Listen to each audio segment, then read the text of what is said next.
Je crois pour ma part que ce que nous sommes en train de vivre est plutôt de l'ordre d'une grande bascule ou d'un grand bouleversement.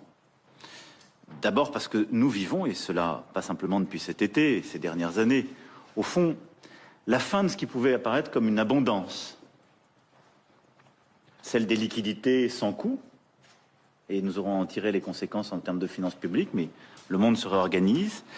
Celle de la fin d'une abondance de produits, de technologies qui nous semblaient perpétuellement disponibles. Nous l'avons vécu pendant la période du Covid, nous le revivons ici avec encore plus de force. La rupture des chaînes de valeur, la rareté de tel ou tel matériau et technologie réapparaît, la fin de l'abondance de terre ou de matière, et celle de l'eau également. Et là, nous aurons des dispositions à prendre pour tirer toutes les conséquences. Nous avons déjà commencé de le faire. Je rappelle le Varenne de l'eau qui s'était tenu il y a plusieurs mois et qui avait donné lieu à des choix très structurants qu'il nous appartient de mettre en œuvre. Nous irons au bout.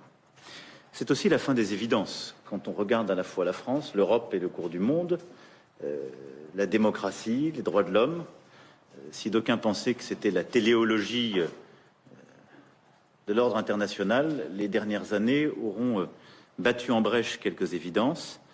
C'est la fin de celle-ci, la montée des régimes illibéraux, le renforcement des régimes autoritaires, nous l'avons encore vu dans les discours désinhibés des derniers mois, sont clairs. Et c'est, je dois le dire aussi, la fin pour qui en avait d'une forme d'insouciance. Aujourd'hui, jour pour jour, la guerre a repris il y a 6 mois en Europe, depuis le 24 février, et en ce jour qui est celui, l'anniversaire des 31 ans d'indépendance de l'Ukraine, c'est malheureusement celui aussi des 6 mois de la guerre qui a repris. Et pour beaucoup de générations dans notre pays, la guerre était une réalité qui n'existait plus sur le sol européen.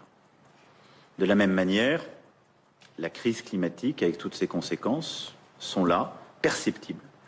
Et de nouveaux risques aussi apparaissent, ces derniers jours l'ont montré, comme le risque cyber. Ce tableau que je fais là, cette fin de l'abondance, cette fin de l'insouciance, cette fin des évidences, montre que c'est au fond une grande bascule que nous vivons, face à laquelle, évidemment, nos compatriotes peuvent réagir avec beaucoup d'anxiété. Et donc, face à cela, je pense que nous avons quelques devoirs.